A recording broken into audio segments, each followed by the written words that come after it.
Assalamualaikum warahmatullahi wabarakatuh. Nama saya Desi Wahyuni, saya dari kelas 5C PAI.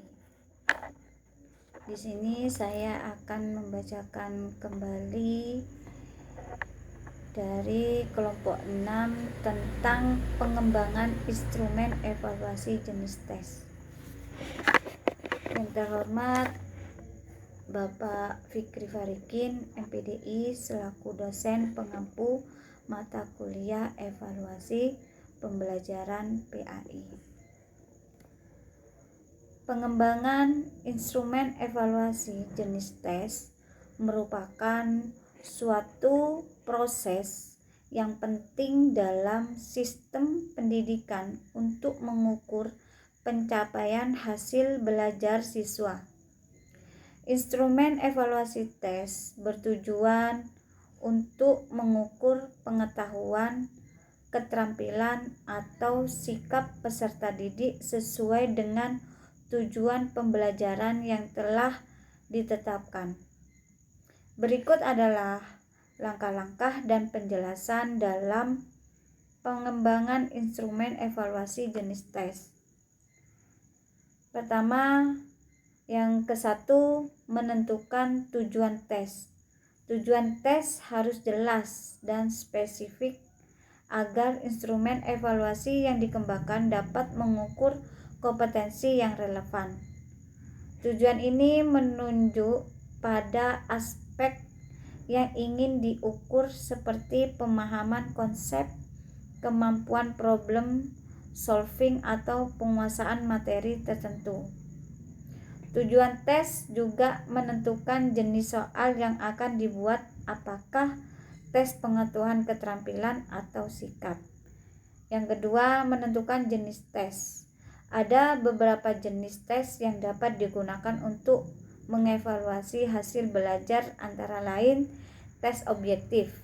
Tes objektif di sini seperti pilihan ganda, benar atau salah, dan menjodohkan yang mudah untuk dinilai dan mengukur pengetahuan spesifik.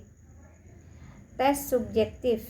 Tes subjektif di sini seperti esai atau uraian yang memungkinkan penilaian lebih mendalam tentang pemahaman dan kemampuan berpikir kritis siswa. Tes kinerja. Tes kinerja di sini mengukur kemampuan siswa dalam melakukan tugas atau aplikasi praktis dari pengetahuan yang telah dipelajari. Yang ketiga, menulis soal. Penulisan soal tes harus sesuai dengan tujuan yang telah ditentukan sebelumnya. Beberapa hal yang perlu diperhatikan. Kejelasan. Soal harus mudah dipahami oleh siswa tanpa adanya ambiguitas. Kesetaraan. Soal harus mewakili seluruh materi yang diajarkan, tidak hanya bagian-bagian tertentu saja.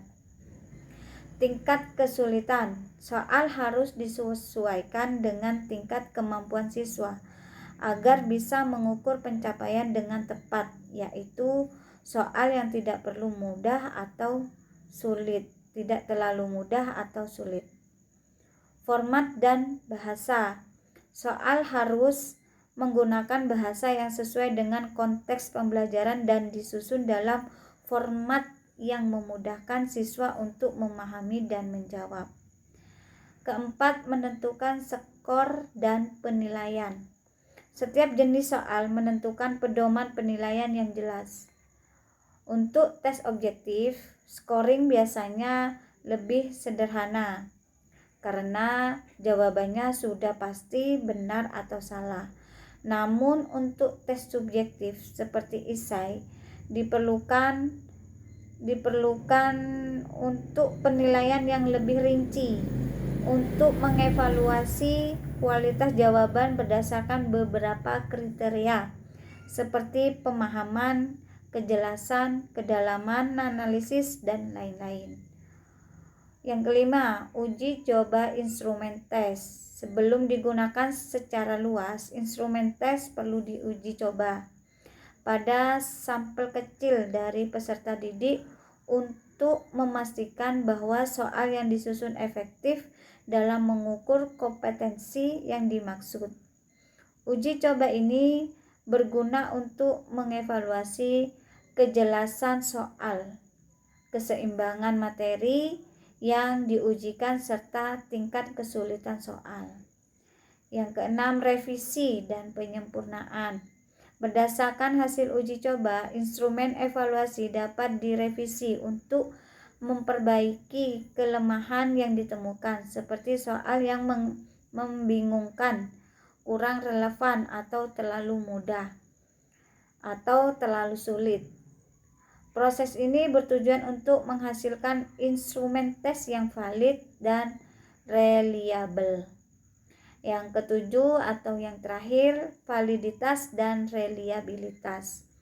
Validitas di sini, instrumen tes harus valid, yaitu benar-benar mengukur apa yang seharusnya diukur sesuai dengan tujuan evaluasi.